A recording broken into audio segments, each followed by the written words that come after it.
Welcome to the Encore Audio Archives YouTube channel. I'm Taper Dave, and this is my channel. I've uploaded hundreds of talks here that I've recorded at meetings in West LA, and I've also recorded conventions starting in 2013. I've got a bunch of those up. And Walt and Mary Murray, the original owners of Encore Audio Archives, started the company in the 80s, and Walt recorded Joe and Charlie's and a bunch of stuff down in Vista, California. My sobriety date is June 20th of 1994.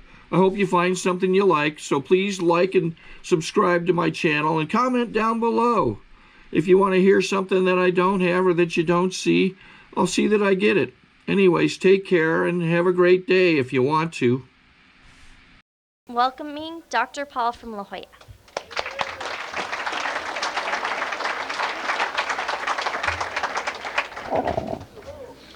Good evening. My name is Paul, and I'm an alcoholic. That's the usual salutation at an AA meeting. You give a first name. The last name doesn't matter. In fact, you're an alcoholic. That's what really matters. I haven't had a drink in a little over 31 years, and that's quite impressive for me, a daily drinker.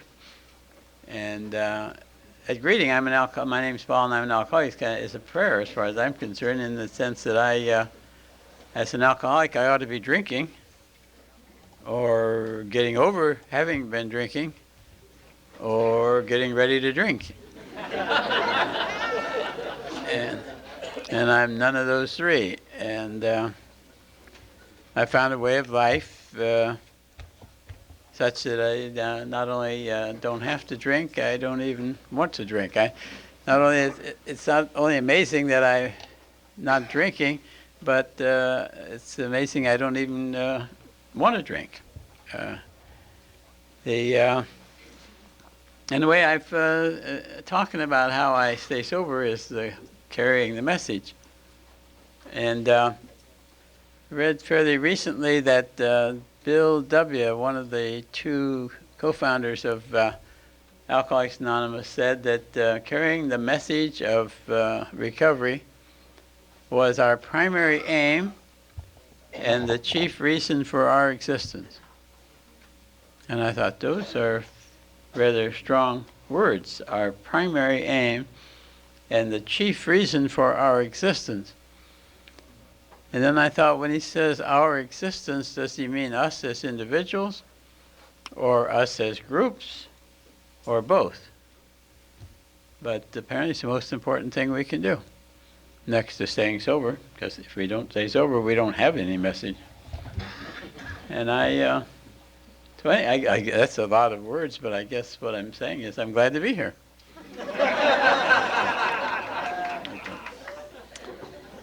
I'm glad to be here. I love the energy and the love in this room. And it's surprising what a tremendous load of good food will do. I mean, it really draws a crowd, doesn't it? I don't know whether it's all the food or whether it's the cheap tapes that you got. I never heard of tapes being... I didn't know you could buy tapes for $3.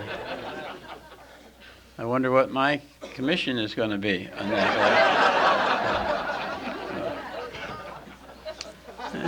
Anyhow,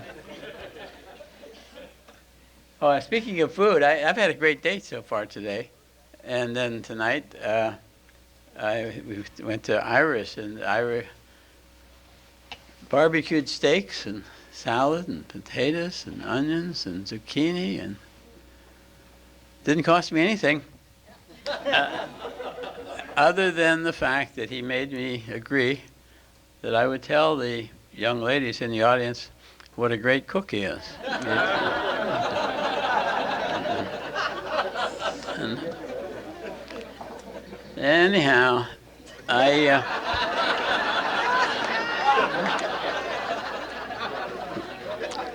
was there anything else you wanted me to say, Ira? It didn't cost you.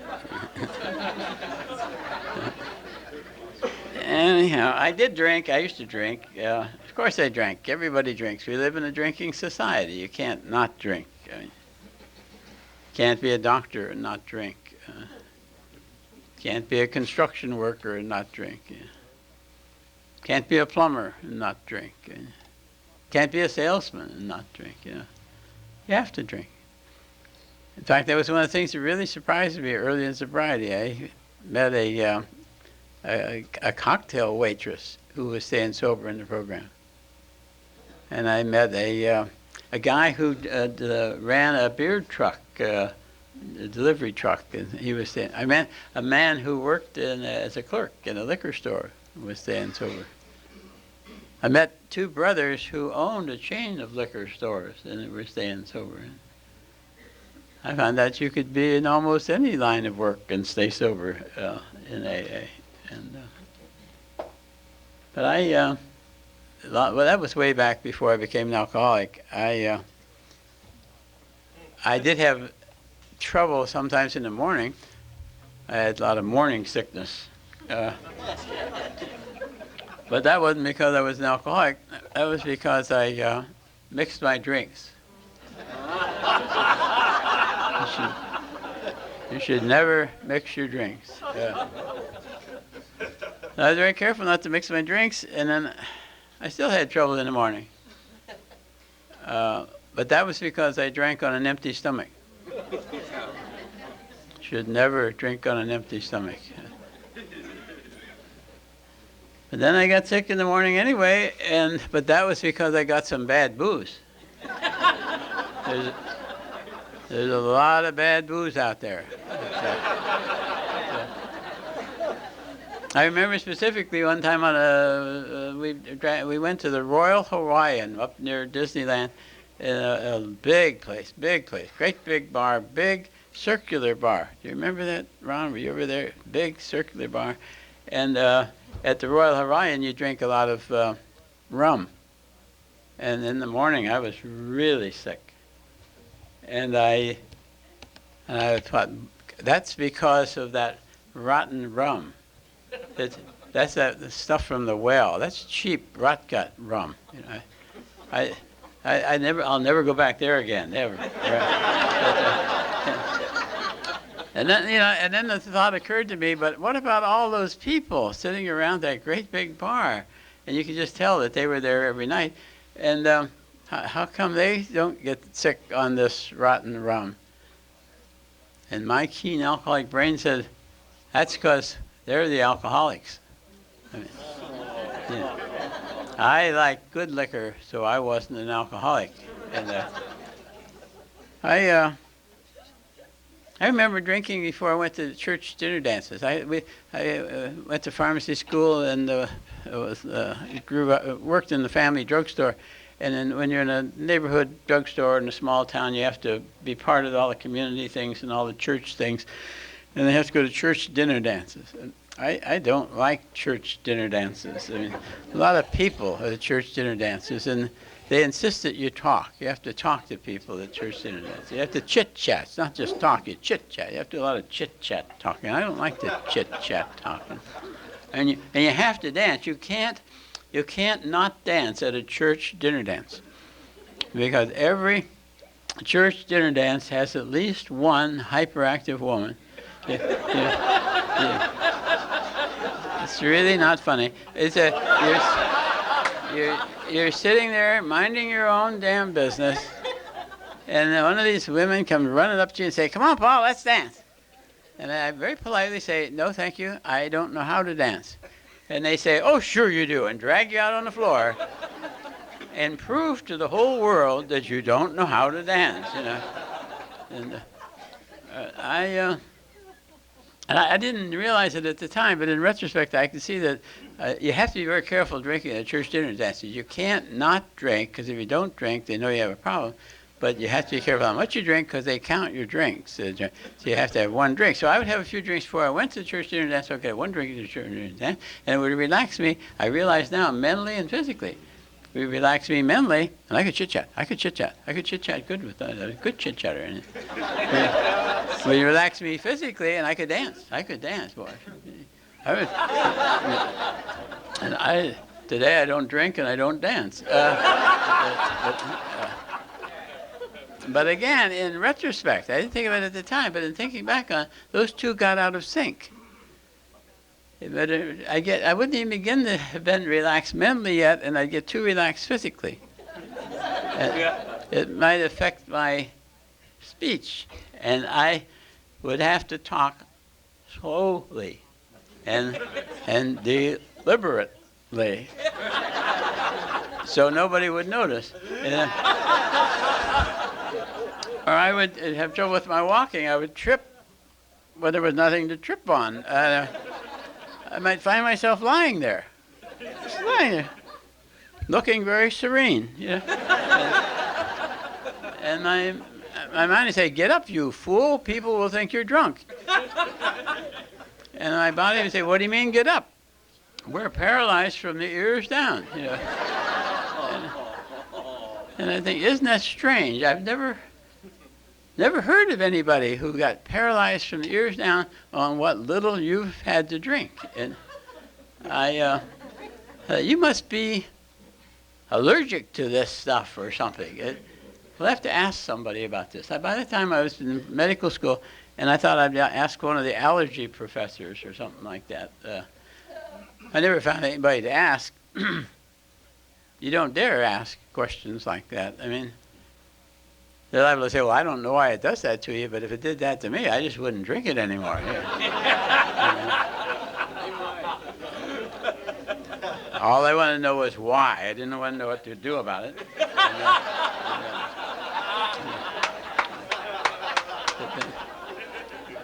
In fact, I would lie there on the floor and I'd mentally be leafing through the pages of Goodman and Gilman's textbook of pharmacology under alcoholism, alcohol poisoning, toxicity thereof, looking for paralysis from the ears down. I never found it.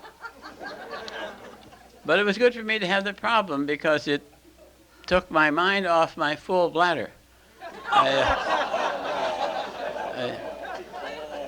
I don't recall ever being paralyzed from the ears down that I didn't also have a full bladder. A bladder that refused to remain full. And anyhow, I ended up in the nut ward. I ended up in the nut ward of the hospital I was on the staff of. There's nothing very funny about it, really. As a matter of fact, it was rather tragic because I was. Somebody asked me tonight what kind of a doctor I was. I always say the best kind.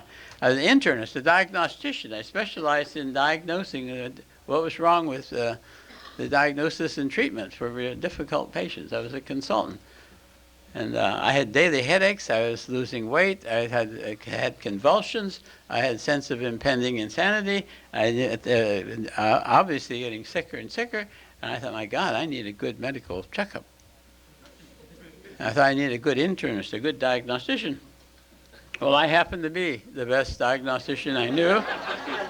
And I did some lab work on me. I did a little bit of physical examination. I sat down and had a consultation with me. And I went over the headaches and the weight loss and the sense of insanity and the convulsions. And it was obvious. I had a brain tumor. And, yourself. Didn't seem very damn funny to me. I went to the Mayo Clinic. I was having convulsions. I was under the treatment of the most prominent neurologist in Orange County. And he didn't know why I was having convulsions. He didn't think to ask me if I drank, and I didn't think to tell him. And he's the one who sent me back to the Mayo Clinic. And I spent 9 days back there. They couldn't figure out why I had convulsions either. And I'd still be sitting there with them trying to figure it out, except that on the last night I was supposed to be there, my dear darling wife went up and snuck up there and told them that I was taking drugs and pills and stuff to get to sleep at night, all strictly medically indicated and prescribed by a doctor.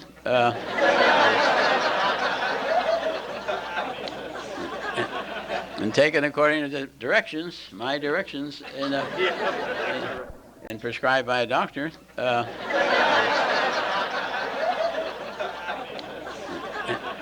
and taken according to the directions, my directions, and they locked me up in the nut ward, and they wanted me to. It was Christmas time of 1966, and they wanted me to ice Christmas cookies. I remember they took me, the girl in white took me from my cell and marched down the hall to the Christmas cookie icing party. And you steer my hand into icing and we smash it onto a cookie. I don't know how many cookies we crumbled before I told her what she could do with her cookies. You know. I went back to my cell, by God. You know. The reason I did not like to ice Christmas cookies it's because when I was a kid, back in Alliance, my oldest sister had a real thing about Christmas cookies. We had a Christmas cookie icing contest every year. She would make she had cookie cutters, and she had Christmas trees and angels and reindeers and Santas and all this stuff. And then she'd make many different colors of icing and all kinds of sprinkles on the thing. And then we'd all sit down and we'd have a contest, see who could ice the prettiest Christmas cookie. And I did not like icing Christmas cookies when I was a little kid back in Alliance, Ohio, and I did not like icing Christmas cookies when I was a big shot doctor on the nut ward of the Mayo Clinic.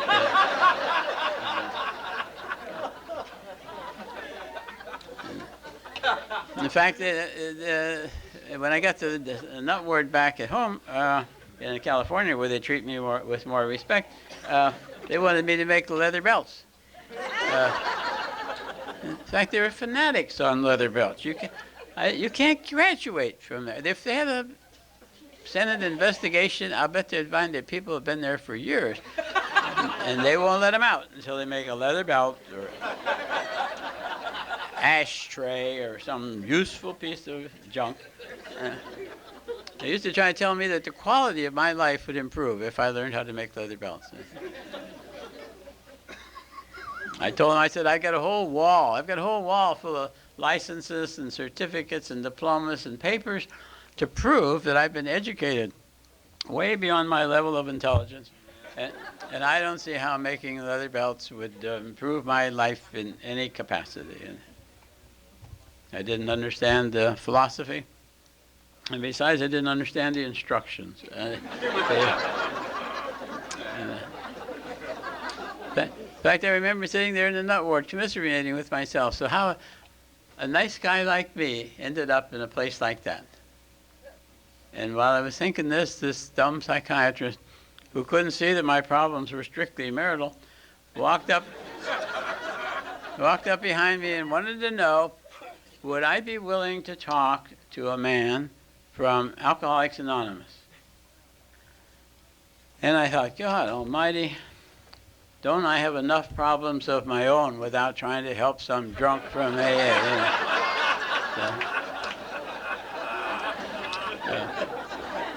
But I could tell by the look on his face that he thought it was a good idea. And I don't know if you know that or not, but happiness on the nut ward is having a happy psychiatrist. And I was willing to go to any length to make him happy. And I said yes, and in no time at all, this clown comes galloping into the room, yelling at the top of his voice, "My name is Frank, and I'm an alcoholic."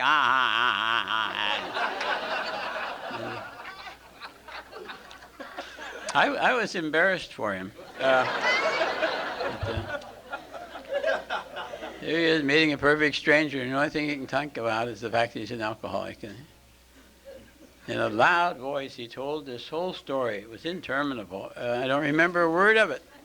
I just remember how it ended. He finally said, "Well, that's my story. I'm going to a meeting tonight. Would you like to go along?" I said, "Hell no, I won't like it. But I'll go because I figured go back and squeal at that a dumb psychiatrist if I didn't." And we went off to the meeting. I don't know what meeting we went to. I don't know how many meetings we went to before I knew what meeting I was at. But I know that meeting had a profound effect on the psychiatrist.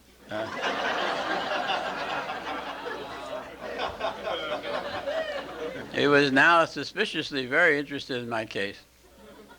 "What's this about a book?" He says. "What's this about steps?" He says, "What's about meetings? What other kind of meetings do they have? How often do they have meetings?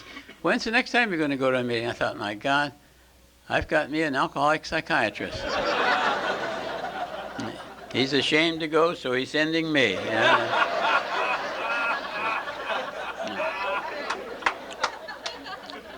The only thing good about that was I decided I wanted to get Frank to take me as often as he could because I wanted to get the brownie points I needed to get out of there and get out of that dump because I wasn't an alcoholic. And Frank was good. He took me every night. And finally got discharged. I had no intentions of coming back to AA. I told Max to tell the psychiatrist I was going to 3 meetings a week, even though I didn't want to go.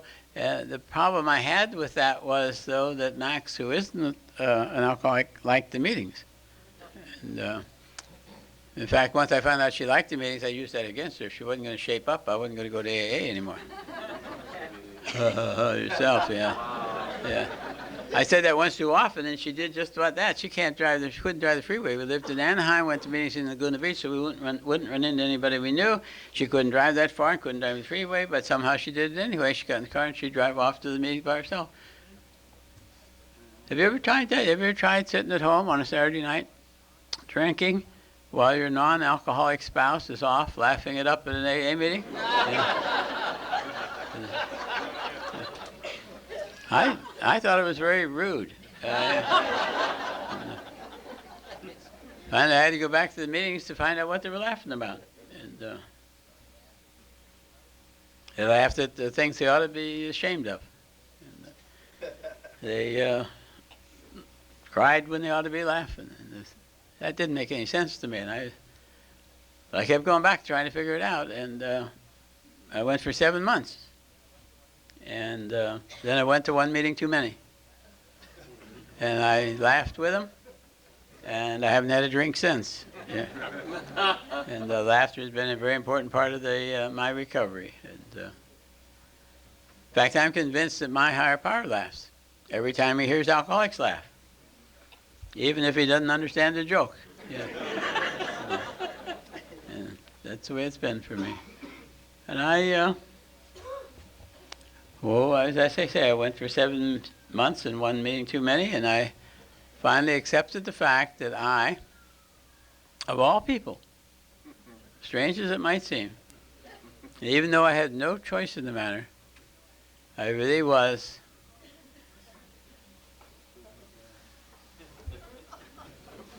not in an AA meeting, fella, please.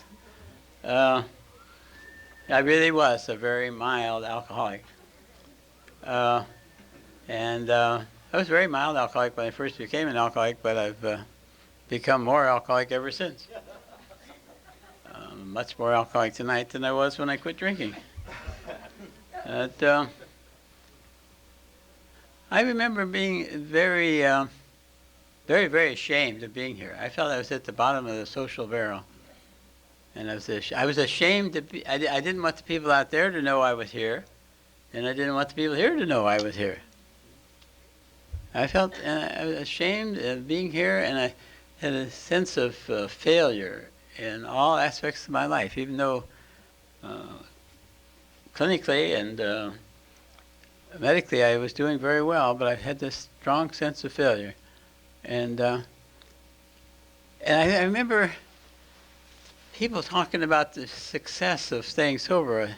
I specifically remember seeing a big, healthy, husky, young buck stand up at the AA podium and say, "If I don't take a drink today, I'm a success today." And I thought, oh my God. I was ashamed for him to have such a chicken shit goal out of life. You know?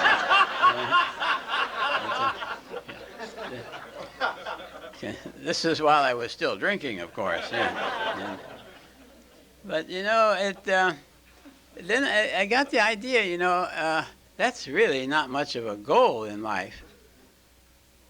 But if I can't succeed in what these people are trying to do here at the bottom of the social barrel, what am I going to succeed at? This is about, without this, I can't, if I can't succeed at this, I can't succeed at anything. And in fact, I remember I used to hear a lot then, I don't hear it much now, but I heard, then they say, stick with the winners, stick with the winners. And I thought, well, if I'm going to stick with the winners, I know what a winner is. So I asked Chuck C., who had been sober over 100 years at that time, and I said, what's a winner? Well, I was surprised that he had to hesitate to answer. And finally he said, well, I guess you have to die sober. And I thought, die sober?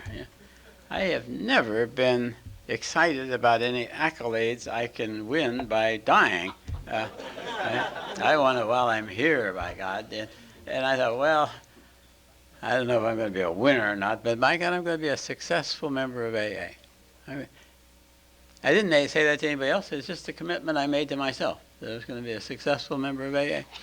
And over the years, I've changed my definition of successful member of AA a bit, but I consistently don't know of any successful members who drink or use drugs.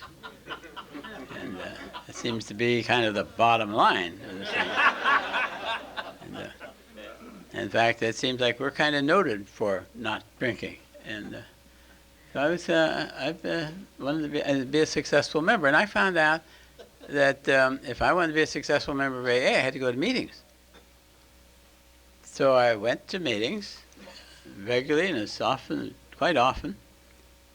But then I saw that people get drunk just going to meetings. I knew people who went to meeting every day and were amazed when they got drunk. So I was going to meeting every day, but they never worked the steps. And I thought, well, I got to work the steps. So I stayed around, not drinking and going to meetings and working the steps. And then I saw people who had done that, but once they'd worked the steps, then they didn't need the meetings anymore. And they got drunk after 5, 10, 15, 30, 35 years. And I thought, geez, I think as hard as it is to get here, I sure don't want to try coming back. And so I decided I need the meetings long enough to find out I have to work the steps to stay sober, and then realize I have to continue to go to meetings to carry the message, actually. That's what we really do in having the meetings, predominantly. Carry the message to the newcomers who stand up. I'm glad you're all here. You may drink again after you leave here tonight. You may drink. You don't need to drink, but you may drink. But the trouble is, you'll never enjoy it again. So you might as well just not drink. And it does get easier and easier. And so I've been pretty involved with the meetings and with the carrying the message and with working the steps. I hated working the steps the first time. I remember that fourth step. I was really concerned about that. You write that out, and then my wife or kids would find it. If I had it at home, I thought, I'll carry it with me. And then I thought, oh, I'll have an accident, and that nosy nurse at the emergency room will read it. So I thought, I'll write it in code. So, I can't read code, but I can write code. Yeah. And today I do a lot of inventories. I've done, in fact, I redo all the steps. I've redone all of them to the best of my ability. Maybe not writing a thorough, complete, total fourth step every time, but I've redone all the steps vaguely, often, approximately every 5 years for about the last 4 or 5 times. And every time I've done that, I've moved to a new plateau in my sobriety.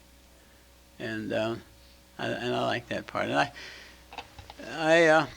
I've done. I guess I started to say I was doing a lot of writing. I like to do a lot of writing on my computer. I'll sit down and in the morning, and I'll write a letter to God. And I'll, dear God, here we go again. Let's see what you can do with this one. And I'll write as fast as I can, automatic writing, no attention to grammar or spelling or anything like that. And just, and especially if I have a problem, I like to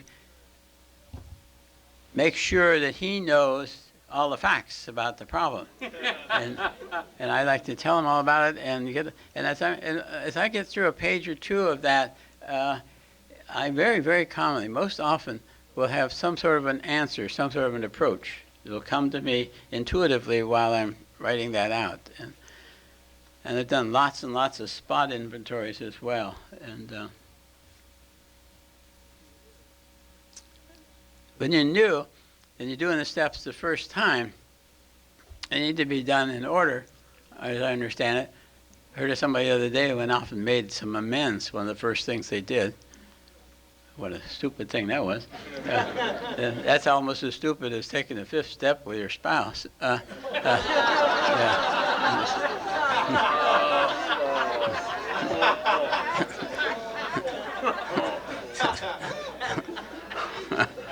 That's what's known as being rigorously honest. It's really rigorously stupid. That shows you don't have a sponsor. But anyway, you do the steps, and the third step for you newcomers is we made a decision to turn our will and our lives over to the care of God. You can't read it, but it's up here anyway. It's just a decision to turn your will over to the care of God. It's just a decision, that's all. And you act on that decision, my book says, by immediately writing a fourth step.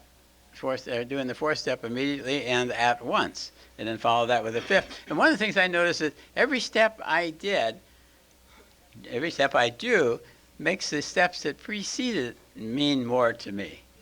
Writing a fourth made my decision in the third mean much more. Taking the fifth made my decision in the third mean much more, and made the fourth mean more. And each step has made the steps before that mean more to me. Anyway, what I started to say is now today, at my length of sobriety, I've kind of combined the third step and the 11th step. 11th step says sought through prayer and meditation to improve our conscious contact with God. And I've kind of combined those two. And I stress the third step more than the 11th because the 11th step says sought through prayer and meditation. And I can't meditate well, but that's not true. I can meditate, you know how you say and just narrow it down and do that for 20 minutes twice a day. That's what they talk about. I can do that for real well, for 15 or 20 seconds. And then one of the voices in my head will say, "Hey, how come we're all so quiet?" You know.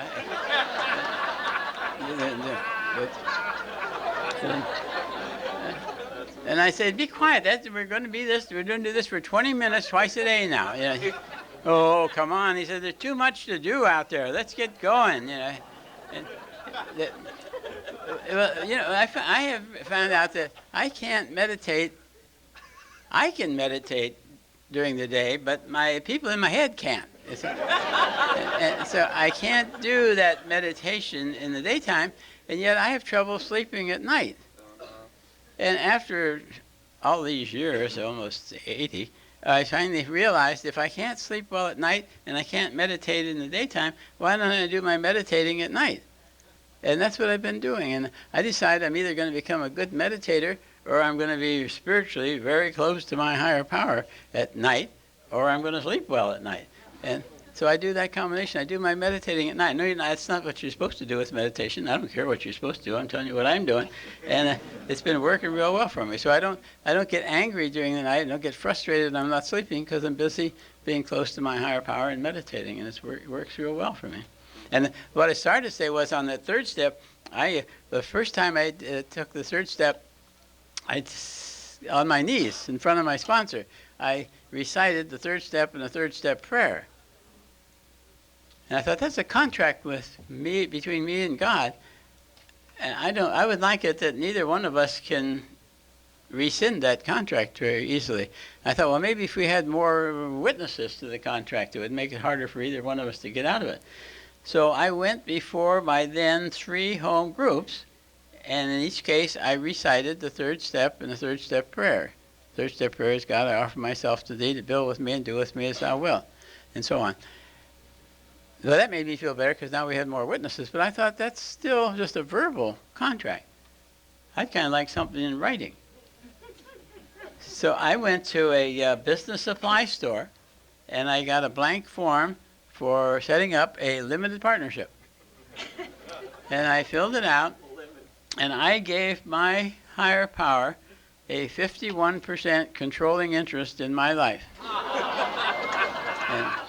And he became the general partner, and I became the limited partner. And I felt a lot better.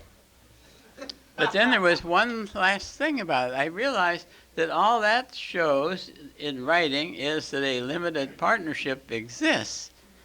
but it doesn't show the terms of the partnership.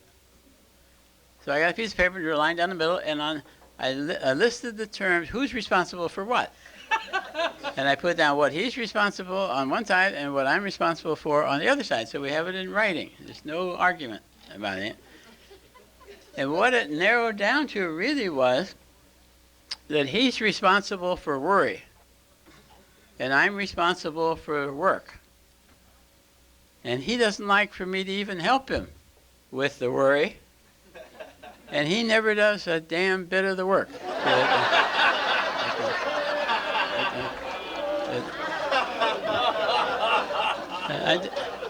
I tell him, I'll pedal and you steer, you know? And for God's sake, watch where you're going, yeah? Because I don't like some of the places we've been, you know? And that's been working real well for me, and I like that, because that gives me somebody to blame if things aren't going right, you know? I figure I can put up with just about anything as long as I know who to blame, and so that's the way that works for me. In fact, on awakening in the morning, before I'm really awake, I like to say the Serenity Prayer, the third step prayer, and the seventh step prayer. And then at the breakfast table, Max and I say those three prayers, and we do some reading of some stuff we have there from Al-Anon literature and that. And then I talk out loud to God, and then Max talks to God out loud. And we get to know each other, and we know that God knows both of us and what's going on. And it's a nice form of intimacy. It was difficult for me to do that because Max has seen me naked, naturally. She's seen me lying on the floor, on the living room floor, having wet my pants and unable to get off the floor. She's seen me have convulsions, but somehow I was embarrassed to have her see me on my knees talking to my God. And yet I set that up, and we do that, and then throughout the day, frequently, if anything's, I have a little extra time, or if I'm waiting in line someplace, or if I'm going to do something that's a bit I'm apprehensive about, I'll say the third step prayer. I'll modify it. I'll say, God, I offer myself and this situation to you to do with as you wish. Relieve me of the bondage of self. In fact, people will say to me, you still get nervous when you're going to talk. And I say, well, no, I don't really call it nervousness. I call it anticipatory anxiety.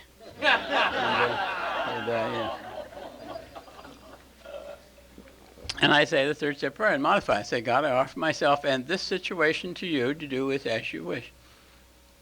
I'd like it to turn out phenomenally successful. But if you have it in your mind that this is the time for me to make a complete ass of myself, at least one of us will have a good time. Yeah. One last thing comes to mind. Somebody was, it has nothing to do with the program. It has to do with exercise, but I find it works better than Prozac for me. But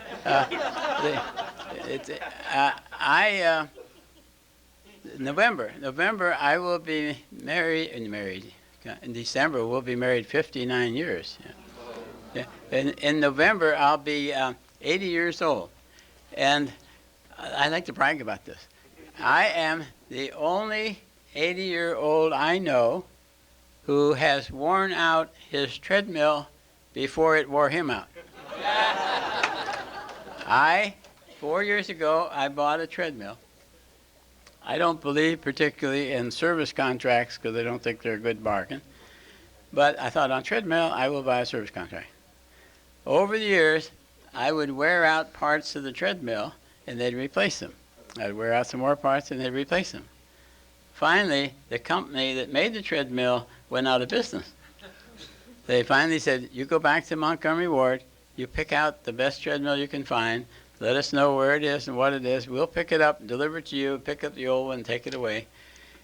They did that about 3 weeks ago, and I now am in the process of trying to wear out my second treadmill.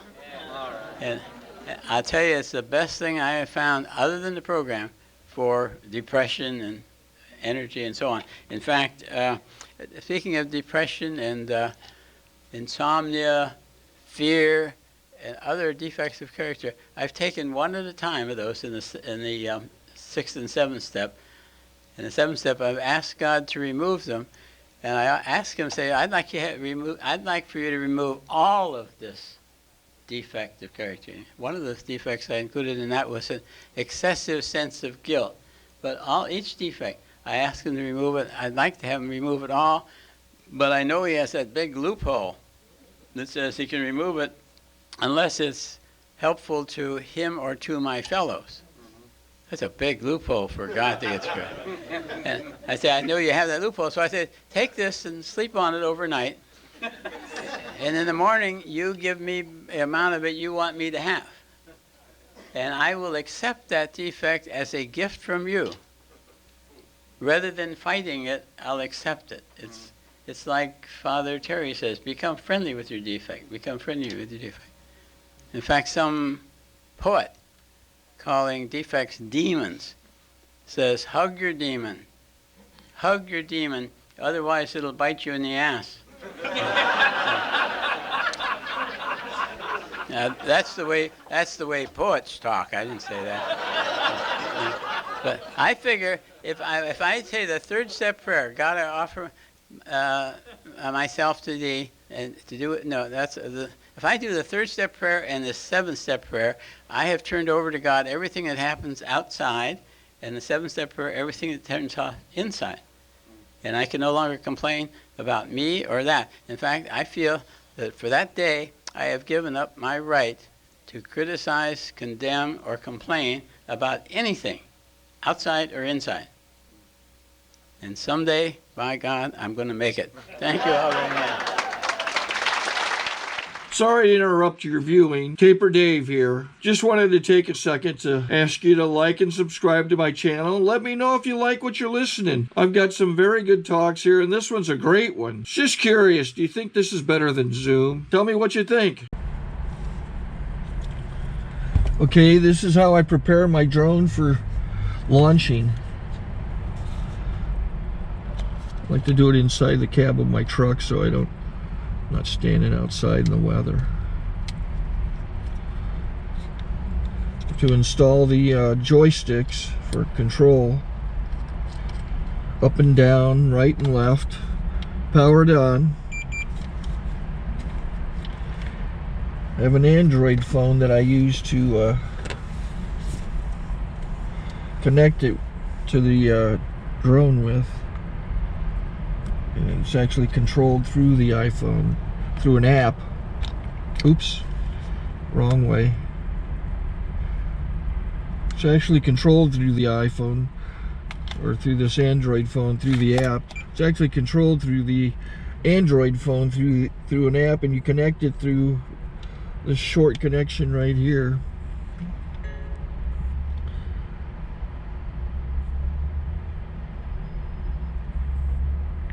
Remote control connected.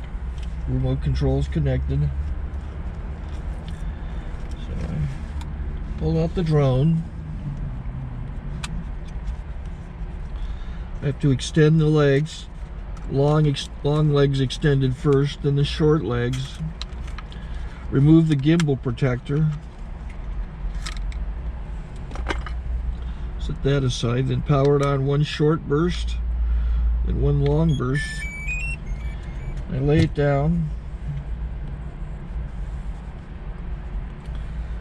So I have to go to calibrate. So the drone's not connected yet. It shows you here as this drone gets disconnected, even though the remote's powered on. So the drone has to establish it's connected. So I go into the app to calibration mode. First I'll calibrate the remote controller. Start calibration. Out, in, oop, out, in, up, down, and then this little wheel is to control the gimbal. So it's calibrated. Go to gimbal calibration, start calibration, and then it calibrates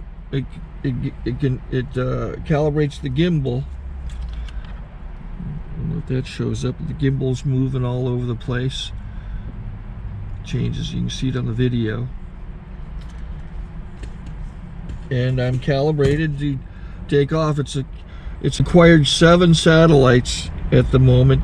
There are 26 satellites up in the sky, which it has to acquire before you can take off. So it's connected. It's got enough satellites. This is white. I can go to press this little arrow button, swipe right to take off, and it would start the motors if I slid this to the right. But I'll wait till I get outside. Don't want to do it inside.